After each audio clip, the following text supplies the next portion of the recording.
Salut à tous. Donc aujourd'hui on va faire le débriefing de la seconde journée de notre Coupe du Monde. Et on a eu vraiment de très bonnes surprises en tant que fan du football bien sûr. Donc de grandes surprises. On a assisté à un hold-up aujourd'hui. L'Argentine a perdu face à l'Arabie Saoudite. Vraiment c'est le match auquel personne ne pouvait s'y attendre. L'Arabie Saoudite qui était vraiment le maillon faible de ce pool-là vient de gagner et des points vraiment importants qui vont faire en sorte que l'Argentine puisse se battre pour la deuxième, déjà puisse se battre vraiment pour le prochain match contre la Pologne. Et ça ne sera pas du tout facile parce que ce soit la Pologne ou le Mexique, aucune de ces deux équipes va se laisser faire. Donc l'Arabie Saoudite, en remportant ce match, vraiment s'est mise à l'abri de tellement de soucis. Vraiment, une félicitation à cette équipe d'Arabie Saoudite parce qu'on a vu de quelle manière cette équipe était. Il y a vraiment de la cohésion dans cette équipe. Il y a vraiment cette union forte. On ne cessera jamais de le dire. En tout cas, l'union fait la force, ok? Et on a vu de quelle manière ils se sont vraiment tous battus ensemble. Sans cette union, vraiment, cette équipe se serait vraiment effondrée. On a vu de quelle manière où les Argentins vraiment cassaient, arrivaient quand même à se débrouiller, on va dire, de temps en temps et à tirer. Et ils étaient même sur la ligne du gardien, ok, pour repousser la balle. Je dis bien sur la ligne du gardien. La dernière ligne avant le filet. C'était tellement magnifique à voir, ok. Vraiment, ça m'a fait du mal de voir l'Argentine perdre contre l'Arabie Saoudite, mais bon. C'était quand même plaisant de voir de quelle manière cette équipe était vraiment compacte. Je crois qu'ils ont joué avec un système 4-1-4-1. Juste inédit. J'ai jamais vu ce genre de positionnement, mais en fait, ils voulaient vraiment empêcher les Argentins d'avancer et ils ont vraiment, alors là, vraiment réussi sur ce point. Les Argentins étaient vraiment bloqués de tous côtés, de toutes parts. Vraiment, c'était vraiment compact. Il a fallu attendre simplement que Messi fasse la différence. Et c'est ce que je trouve vraiment regrettable avec cette équipe d'Argentine, c'est que l'équipe est bonne, mais généralement, il faut que le numéro 10 fasse la différence ou encore le numéro 11, donc à savoir Messi ou Di Maria. Lorsque ces deux derniers-là ne sont, on va dire, pas au top de leur forme, c'est difficile que les autres fassent la différence. Quelquefois, il peut arriver que Martinez aussi de son côté puisse soulever l'équipe, mais lorsque ces joueurs-là ne sont pas là, ou du moins, lorsqu'ils ne brillent pas comme il se doit, ben, l'équipe coule. Aujourd'hui, on a vu de quelle manière ils étaient vraiment autour de Messi. Ils étaient vraiment à la moindre action, à la moindre touche de balle de la part de Messi. Ils venaient pour tacler, ils venaient pour reprendre la balle. Et c'était tellement beau à voir défensivement. En tout cas, si vous êtes les Saoudiens ne peuvent que se réjouir, ok? D'ailleurs, c'est la raison pour laquelle on a même déclaré, je crois que demain sera un jour férié en Arabie Saoudite. Vous vous rendez compte, battre l'Argentine, le fait qu'ils ont réussi à battre l'Argentine, donc toute une nation, on vient de décréter que demain sera le jour férié afin qu'ils puissent profiter de cette victoire-là. Pour vous dire de quelle manière ce match-là était important pour eux. Ok, donc ils ont vraiment mérité cette victoire. En tout cas, il y a vraiment pas, il y a pas grand-chose à dire comme quoi ils n'étaient pas à la hauteur. Il y a quoi que ce soit. Tout était tellement fluide de leur côté. Ok, déjà même le penalty, donc le but de Messi suite au penalty sur Paredes, je pense que c'était pas vraiment mérité. Ok. C'est vrai qu'il y a eu d'une certaine manière une faute, il y a eu une action sur Paredes, mais je pense que l'arbitre aurait pu être plus clément envers eux parce qu'on sent très bien qu'il n'y avait pas vraiment d'impact par rapport à l'action et je pense que Paredes en a fait un tout petit peu plus, ok? Donc, mais bon, les choses sont revenues à la normale, malgré que Messi a marqué, ça n'a pas suffi. Donc l'Argentine s'est inclinée 2-1. Il y a eu un très beau, un excellent match de El Chéri, donc c'était vraiment ce joueur clé de cette équipe-là. Et en dehors de lui, j'ai aussi aimé de voir Al-Bouhaïri, je crois. C'était le numéro 5, c'est le numéro 5. Lui aussi, il a fait une très très bonne performance. Vraiment, il était partout. On avait juste l'impression qu'il avait 5 ou 7 poumons. Vraiment, il courait de partout, il attaquait tout le monde, il contrait tout le monde. Et je crois que c'est même lui aussi qui a défendu la belle action de Messi où il venait carrément contrer. Donc, il taclait Messi dans la surface sans pour autant provoquer un penalty. Pour vous dire de quelle manière ils étaient motivés, ces gars. Ils voulaient vraiment la victoire et ils l'ont obtenu. Vraiment, félicitations à eux pour cette victoire. Il n'y a vraiment rien à dire. C'était tellement magnifique à voir. Ensuite, un autre match. Alors là, j'étais quand même triste de la part de Lewandowski parce que il n'a jamais marqué en Coupe du Monde, ok? Vraiment jamais. Il a tellement de buts, mais c'est en Coupe, comment dirais-je? Ce sont des championnats européens. Et je m'attendais vraiment à ce qu'il puisse marquer aujourd'hui, surtout qu'il a eu cette opportunité avec le penalty. Malheureusement, il a raté un tir au but. Vraiment, c'était triste à voir. Donc, ce but aurait pu faire toute la différence pour son équipe, mais bon, ça n'a pas suffi. La Pologne a fait un match nul contre le Mexique. C'était un match vraiment chaud, ça je dois le dire. Vraiment, excepté le fait que Lewandowski ait manqué cette action, vraiment les Polonais doivent se réjouir du score. Pourquoi? Parce que le Mexique a vraiment, alors là, vraiment fait un très très bon match. Vraiment, ce n'est même pas à discuter. C'est vrai qu'il a raté cette action, mais si on mettait ce tir au but de côté, on se rend bien compte de quelle manière le fait que ce match-là se termine à un score de parité, soit vraiment une aubaine pour la Pologne. Ils ont eu tellement d'actions et ils doivent une fois de plus se remercier leur gardien parce que c'était vraiment un excellent gardien. Si aujourd'hui il n'était pas en forme, vraiment on les démontait. Vraiment ça aurait pu être 2, 3, voire 4 même. Il y a eu tellement de bonnes actions de la part du Mexique, mais le gardien polonais était à la hauteur du match et donc il a fait toute la différence pour que le match ne puisse pas se terminer contre les siens. Je crois que c'est Zelensky, je pense. Bon, ça en est tellement compliqué que j'ai du mal à le prononcer. Je crois que c'est Zelensky. En dehors de ça, bon, il n'y a pas eu d'énormes points. Sinon que vraiment ce pool-là ne va pas être facile. Si l'Argentine avait gagné ce match, ça aurait pu l'épargner vraiment, on va dire, toute cette complication. Mais le fait que l'Argentine ait perdu ce match, pour les 3 équipes restantes, ça sera vraiment chaud. Vraiment, pour sortir de ce groupe, ça sera très, très, très compliqué. Donc là, je parle de la Pologne, de l'Argentine et du Mexique, bien sûr.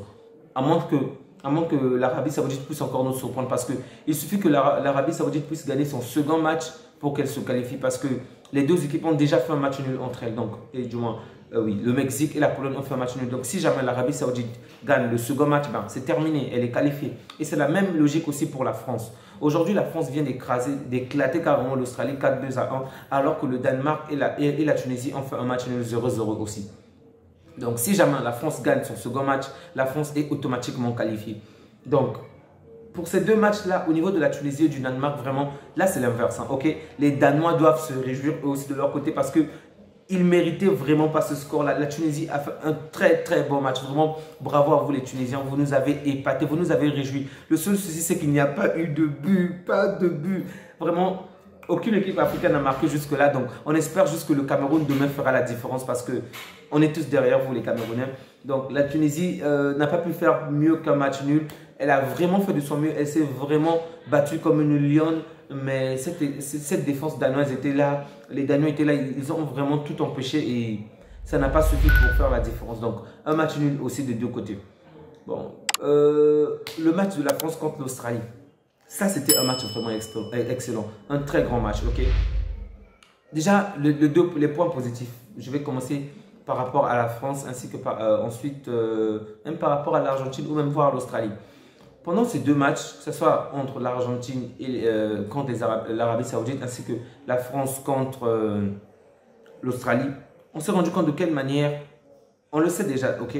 Mais lorsque les supporters crient ou lorsque les supporters poussent leur club, chantent, ça donne de l'envie aux joueurs et ils se surpassent. Mais aujourd'hui, qu'est-ce qu'on s'est rendu compte? Ben, les Argentins ne criaient pas, les Argentins n'étaient pas si nombreux que ça. On ne peut pas les en vouloir parce que l'Arabie Saoudite est juste à côté. Donc, il y avait énormément, alors là, énormément de Saoudiens. Donc, ils ont fait énormément de bruit pendant tout le match. On n'entendait vraiment pas les Argentins. Du coup, ils étaient acculés, ils ne pouvaient plus vraiment. Et c'est la même chose avec la France aujourd'hui. Bon, pour le match de la France contre l'Australie, c'était vraiment un match sportif, vraiment, en termes sur le terrain, c'était intéressant à voir, ok? Mais hors du terrain, par rapport aux fans, par rapport aux supporters, c'était ennuyeux. Parce que ces derniers, on avait l'impression qu'ils criaient simplement lorsque la France avait quelquefois de bonnes actions. Sinon, la plupart du temps, ils étaient vraiment calmes. Et c'est triste.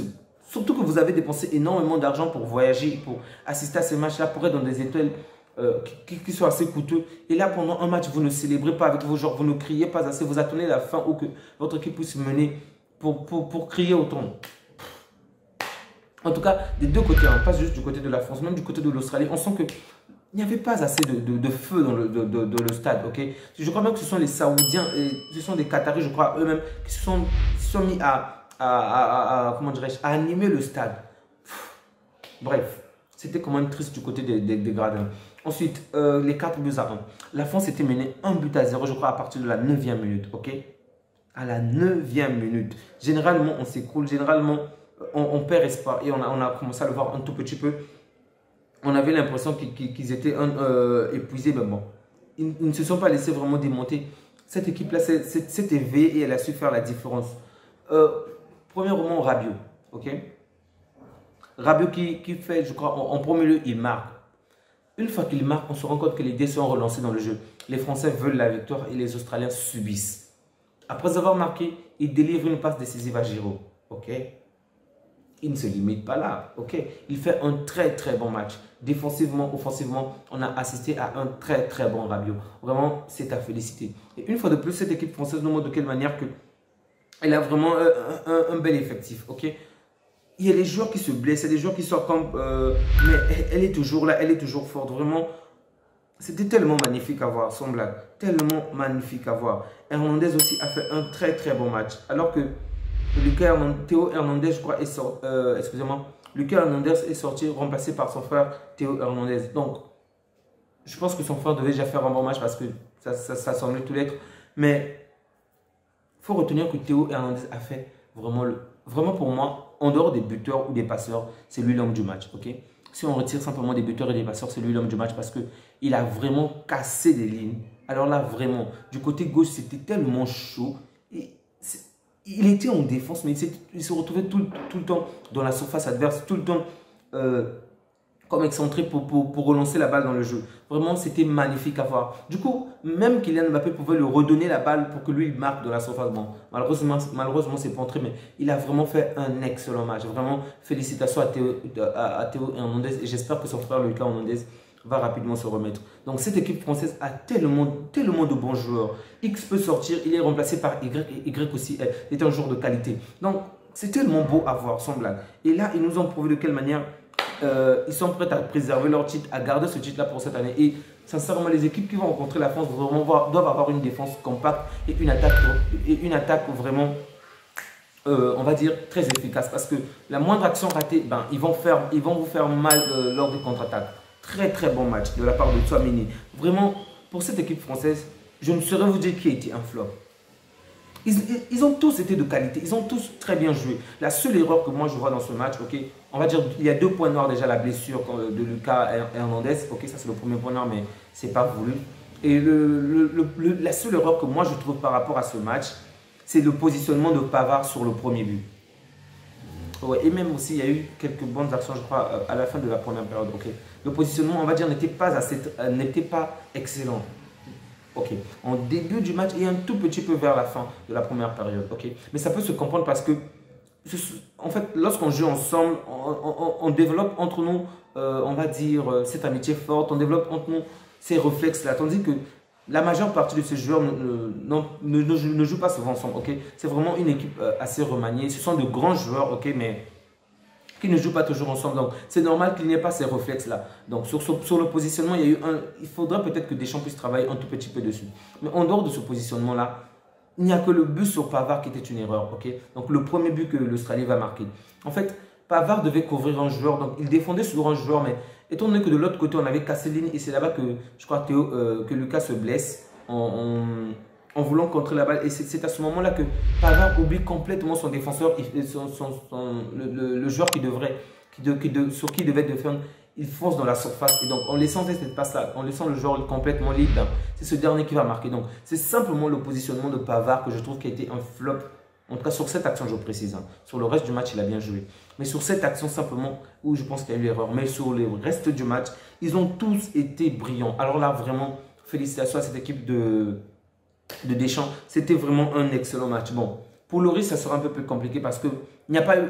Lorsque je parle des joueurs, je parle des 10 joueurs. Je ne tiens pas compte du gardien parce que c'est très difficile d'évaluer le risque aujourd'hui parce qu'il n'y a pas eu énormément d'actions. En première période, un tout petit peu, ok. Et en seconde période, je crois qu'il n'y a eu qu'une seule action et c'était plutôt simple à arrêter. Donc, ça serait difficile d'évaluer le risque aujourd'hui. On va dire plus que l'équipe a gagné, ben, on va aussi le mettre dans le moule. Mais vraiment, un très très bon match de la part des Français. Et Giroud qui bat un nouveau record, ok. En ce moment, il a 51 buts en sélection comme Thierry Henry et c'est juste...